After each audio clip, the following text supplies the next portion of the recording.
जादुई खिलाड़ी मौजूद हैं जिन्होंने अपने जादू का कमाल दिखाते हुए एक बहुत बड़ा टाइटल पाकिस्तान के नाम किया। बाहर के कंपटीशन जिनको हम देखते आए हैं उनके साथ हम खड़े होने के काबिल हैं भी या नहीं, बस ये देखने के लिए स्टार्ट किया था। खिलाड़ी जो है वो खेलता है और उसको जो है वो किचन में रखने वाली प्लेटों का सेट दिया जाता है एज अ रिवार्ड के तौर पर। तो 21 के एंड पे एक कंपटीशन खेला था इंटरनेशनल, लेकिन वहाँ पे कुछ इतना कारनामा सरंजाम नहीं दे सका। मुझे याद है 2022 के अंदर थाईलैंड में हो रही थी, तो वहाँ पे थोड़ा इम्प्रूवमेंट करके गया और अल्हम्दुलिल्लाह उस टाइम जो थे मैंने 3 गोल्ड मेडल हासिल किए थे। रही बात कि मुझे किसी सपोर्ट की, ठीक है, तो I have a zero support sir. अस्सलाम वालेकुम नाजरीन, मैं हूं आपका होस्ट मोहम्मद इशर और आप लोग देख रहे हैं डेली सोशल पाकिस्तान। नई कहानी के साथ आपका मेज़बान हाजिर खिदमत है। नाजरीन, इस वक्त मेरे साथ वो जादुई खिलाड़ी मौजूद हैं जिन्होंने अपने जादू का कमाल दिखाते हुए एक बहुत बड़ा टाइटल पाकिस्तान के नाम किए। जनाब एहसन असलम साहब इस वक्त मौजूद हैं। आइए चलते हैं इनकी जानिब। ये अचानक से शो कहाँ से आया, कहाँ से सोचा कि यार अब मुझे स्टार बनना है और पाकिस्तान के लिए टाइटल्स लाने हैं, पाकिस्तान का नाम रोशन करना है, पूरी दुनिया में बताना है कि एहसन असलम कोई पाकिस्तानी है जो बहुत कुछ कर सकता है। सर 2017-18 तक तो मैं पाकिस्तान में कंपटीशन खेलता रहा हूँ, ठीक है। तो कुछ काफ़ी सारी चीज़ें तब सीख भी रहा था, काफ़ी सारी चीज़ें मेरे माइंड में नई भी थी, ठीक है। लेकिन आहिस्ता आहिस्ता थोड़ा समझ आ गया था कि पाकिस्तान की बॉडी बिल्डिंग जो है और यहाँ की जो कैटेगरीज़ हैं, ठीक है, वो बहुत अभी भी पूरी दुनिया में ना बहुत पीछे हैं। खिलाड़ी जो है वो खेलता है और उसको जो है वो किचन में रखने वाली प्लेटों का सेट दिया जाता है एज अ रिवार्ड के तौर पर। तो मुझे समझ आ गया था कि यहाँ पे तो सर फ्यूचर नहीं है, ठीक है। एटलीस्ट चलो इंटरनेशनल जाते हैं। उस टाइम भी ये नहीं था कि इंटरनेशनल भी इसलिए जाना है KG के आनम लेते हैं, कोई कारनामे से हम जान देने हैं। बस इस वजह से था कि यार बाहर की दुनिया तो देखें, बाहर के कंपटीशन जिनको हम देखते आए हैं उनके साथ हम खड़े होने के काबिल हैं भी या नहीं, बस ये देखने के लिए स्टार्ट किया था। तो बस फिर आगे international journey start. Ehsan Aslam की अब तक के लिए पाकिस्तान के लिए जो अचीवमेंट्स हैं वो क्या रही हैं? सिर्फ जीता ही नहीं हूँ, हारा भी हूँ, बहुत बार हारा हूँ, ठीक है। बहुत स्ट्रगल थी, बहुत मतलब जब इंटरनेशनल खेलना शुरू किया तो बदकिस्मती से इंटरनेशनल खेलने के लिए इंटरनेशनल स्टैंडर्ड को भी मीट करना पड़ता, जो कि इंटरनेशनल स्टैंडर्ड मुझे कभी पता ही नहीं था, ठीक है। तो 2021 के एंड पे एक कंपटीशन खेला था इंटरनेशनल, लेकिन वहाँ पे कुछ इतना कारनामा सरंजाम नहीं दे सका, ठीक है। उसके बाद एशियन चैम्पियनशिप मुझे याद है 2022 के अंदर थाईलैंड में हो रही थी, तो वहाँ पर थोड़ा इम्प्रूवमेंट करके गया और अल्हम्दुलिल्लाह उस टाइम जो थे मैंने 3 गोल्ड मेडल हासिल किए थे।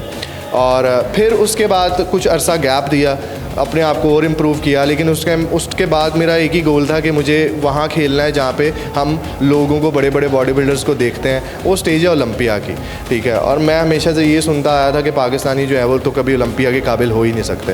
मैं कहा नहीं यार, ये स्टीरियोटाइप है, ठीक है, इसको ब्रेक करते हैं। नाज़रीन गिरामी, मौजू की जानिब बढ़ने से कबल आपसे गुजारिश है कि हमारे चैनल को सब्सक्राइब कर लें। 2023 में जर्मनी में मैं खेल के आया था डेनिस जेम्स क्लासिक, ठीक है। उसके बाद मैंने पोलैंड में शो खेला था और उसके बाद नीदरलैंड में खेला था। मेरी प्लेसिंग ज़्यादा अच्छी नहीं थी वहाँ पे, ठीक है, क्योंकि IFBB भी बहुत बड़ी लीग थी और वहाँ का एक्सपीरियंस बहुत मुश्किल भी था। तो छठी सातवीं पोजीशन थी। पूरा साल लिया, एक दफ़ा और इम्प्रूव किया, ठीक है। और इस दफ़ा फिर जो है वो USA में गया और वहाँ पर जाकर जो है वो फिर मैंने अल्हम्दुलिल्लाह। मुझे बताएं एहसन भाई, अगर मैं बात करूँ पहलवानों की, अगर मैं बात करूँ बॉडी बिल्डर्स की, तो बड़ी जय्यद किस्म की शख्सियात मालूम होते हैं। ऐसा लगता है जिस तरह इन्होंने दीवार में अगर मुक्का मारा तो शायद ये पूरी दीवार जो है वो तोड़ सकते हैं। और मैं वेट के हवाले से बात करूँ, हाइट के हवाले से बात करूँ तो बड़ी ताज़ा दम ये तमाम चीज़ें नज़र आती हैं। मगर आपके हवाले से तस्करा चल रहा है कि फ़िज़ीक जो है वो बड़ी स्मार्ट सी नज़र आती है, मगर ये इतना बड़ा टाइटल ले आए, ये क्या मामला हैं? कितना वेट चाहिए होता है, कितनी हाइट चाहिए होती है और उसके बाद कितनी फ़िज़ीक होनी चाहिए आपकी? तो इसकी कैटेगरी सर डिफरेंट होती हैं। एक होती है ओपन बॉडी बिल्डिंग, ठीक है, जिसके अंदर आपको ह्यूज बॉडी बिल्डर्स नज़र आते हैं। फिर आती है 212, ठीक है। 212 होती है, वो भी बॉडी बिल्डिंग कैटेगरी होती है, लेकिन उसके अंदर हाइट जो होती है वो थोड़ी छोटी होती है। देन क्लासिक फिजिक आ जाती है, ठीक है। It's a mixture of basically, मतलब कि ये वो बहुत बड़े नहीं होते हैं, ठीक है, लेकिन उनका स्ट्रक्चर जो है वो बॉडी बिल्डर वाला ही होता है, ठीक है, लेकिन एक लिमिटेड वेट कैटेगरी के अंदर होता है, ठीक है। तो और उसके बाद आता है मैन फिजिक, जो कि मैं खेलता हूँ। Man physique is basically a beauty, ठीक है। आपके जिस्म की खूबसूरती होती है, आपके अच्छे मसल्स होने चाहिए, आपकी वेस्ट छोटी होनी चाहिए, आपके बाइसेप ट्राइसेप्स जो हैं वो एक अच्छी अमाउंट के अंदर होने चाहिए, ठीक है, और वस्कुलरिटी होनी चाहिए, ठीक है, और ये तमाम चीज़ें जो हैं, ठीक है, एक मैन फिजिक प्लेयर की, और इसके अंदर पे कॉस्ट्यूम का भी फ़र्क आ जाता है, ठीक है, एक, और इसके अंदर हाइट प्लस वेट कैटेगरी होती है, यानी हर एथलीट की हाइट के मुताबिक उसको एक वेट दे दिया जाता है, आप उससे एक्सीड नहीं कर सकते हो। अगर आप उससे एक्सीड करोगे तो आप डिसक्वालीफाई कर जाओगे। मेरी हाइट के मुताबिक right now I am at 82 kg, ठीक है, मैं 82 kg के ऊपर हूँ, ठीक है, और मेरी मतलब जो मेरी आखिरी लिमिट है वो 84 है, ठीक है, तो मैं 84 से तो ऊपर जा ही नहीं सकता हूँ ना। अगर मैं 84 से ऊपर जाऊँगा, ठीक है, तो मुझे तो वो डिसक्वालीफाई कर देंगे, ठीक है। तो people have to understand that, ठीक है, कि अगर वहाँ पे एक बंदा जाके अमेरिका के अंदर गोल्ड मेडल जीत रहा है, ठीक है, तो भाई उसके अंदर कोई दम होगा, ठीक है, कुछ बात होगी तो वो विन करके आ रहा है। नाज़रीन गिरामी, मौजू की जानिब बढ़ने से कबल आपसे गुजारिश है कि हमारे चैनल को सब्सक्राइब कर लें।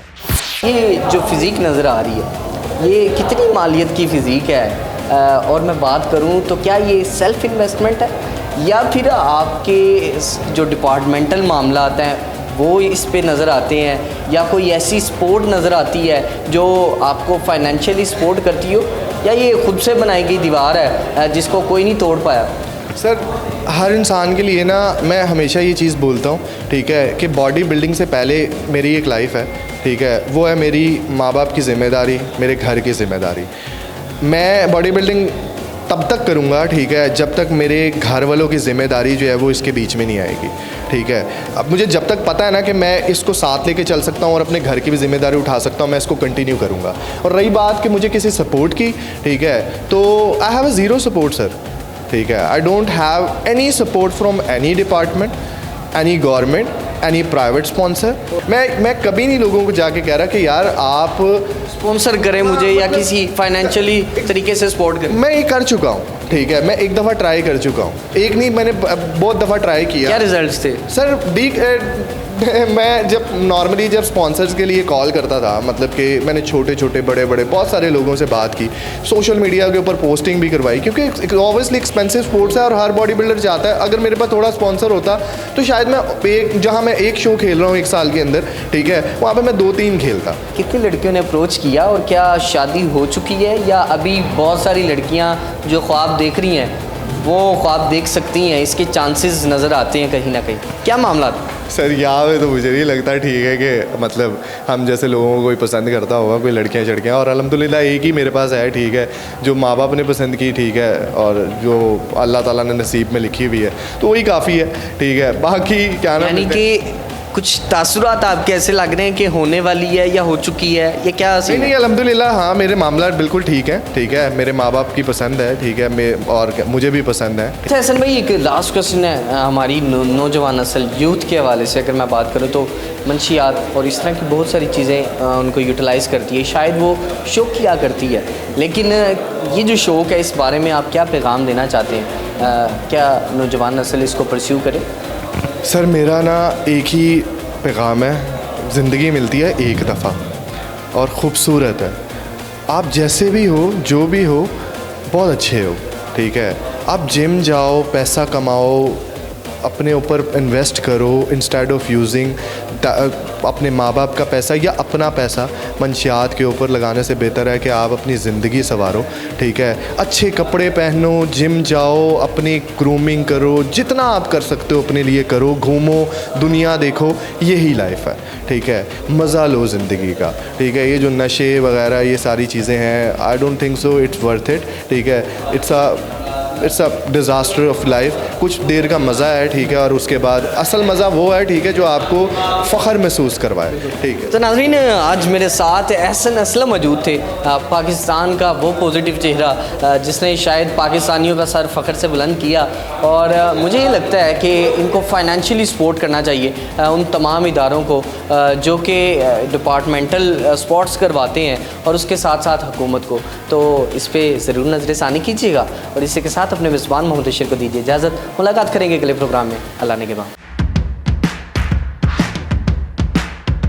नाज़रीन गिरामी, कबल आपसे गुजारिश है कि हमारे चैनल को सब्सक्राइब कर लें।